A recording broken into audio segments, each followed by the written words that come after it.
Okay, let's get into pillar number three, contracts to closing. And this is where you have to get your money right. So, really, this pillar is all about having confidence to close the deals that you got this far and essentially using the right contracts, the right contingencies to keep you out of trouble. And obviously, just being able to then convert your deal into a payday and make money. And then guess what? We rinse and repeat that. Now, you're going to probably see a trend here, but we can't get the contracts to closing unless we successfully got to the pillar prior to this, which is prospect to contract. And of course, we can't get the prospect to contract without having a solid foundation. So as you're seeing, we're building and building and building. And you can't start with one, you can't start with pillar number three if pillar one and two are not done. Because what will happen is it'll just fall apart. Can you get a deal here, a deal there? Yeah, you can. But it's not going to be repeatable. We discussed this in some of the other pillars. So again, it is really all about establishing the pillars the proper way.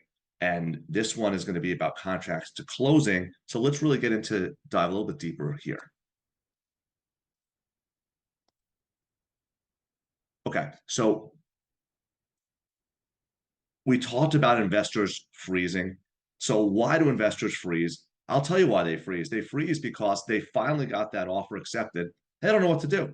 They don't have their funding lined up. They don't have their vendors lined up. They don't have their inspections lined up. They do not know what to do. And they have, say, a 10-day period of time and they're scrambling and they're running all around.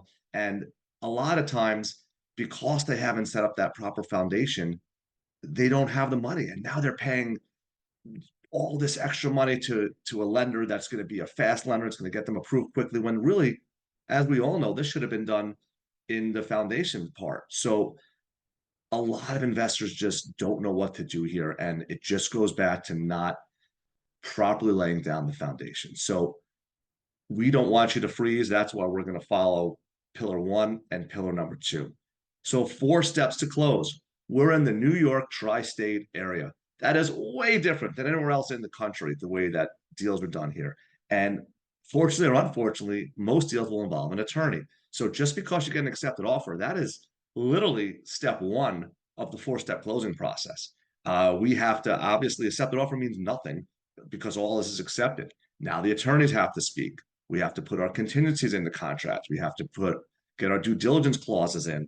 We have to make sure that we are essentially ready to run through that four-step process, which isn't overly complicated, but it is a process.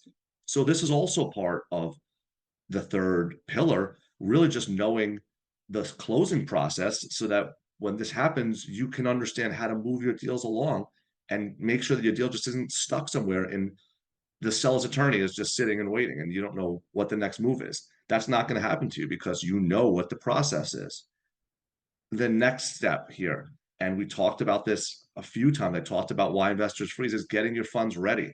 So in this particular situation, are you using a traditional bank? If so, that would have been someone you talked to in the foundational phase. Are you using hard money? Are you using private money? Quick stop here for a second. Private money is the game. Off market deals and private money. That's the game here. Private money is something that you really are going to have to be an expert in that game. And that's something that obviously come to one of our workshops. We cover that as well. It's also part of this pillar, just within the realm of how to get your funds raised for closing. But private money really is where it's all at in this industry. But with that being said, there's plenty of other money sources. We talked about asset-based lending. We talked about hard money. We talked about traditional banks. But at this point, your funding is ready to go so you can get this deal closed. Now, there's a 9-step process to follow. And some of the steps in that 9-step process are as follows. Now you have to make sure that your ARV is correct. You have to make sure that your repairs are correct. You have to make sure that any of the diligence that you did is done and on point. You have to make sure your inspections are completed. There's quite a lot of work to do to get this contract through to the point where you are ready to close safely. Let me repeat that. You're ready to close safely. We don't want to lose money here. So we have to make sure we're following a process, make sure we're doing the right inspections, make sure we have the right value. We're in the same school district, the same type of house, the same similar to your build, where you know how to calculate ARV. This isn't the first time we're running through this. So this is process driven.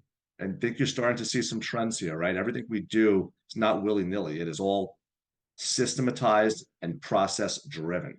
And that is the 9-step process here that we're going to follow just to get this deal into the closing phase. And finally, it's the converting process. Now, converting, the way I like to look at converting is us making money. That's closing on the deal, whether we're wholesaling it, whether we're rehabbing it, whether we're keeping it as a long-term rental that we're going to ultimately refi out and have a little cash out and some money. We're doing some kind of creative deal.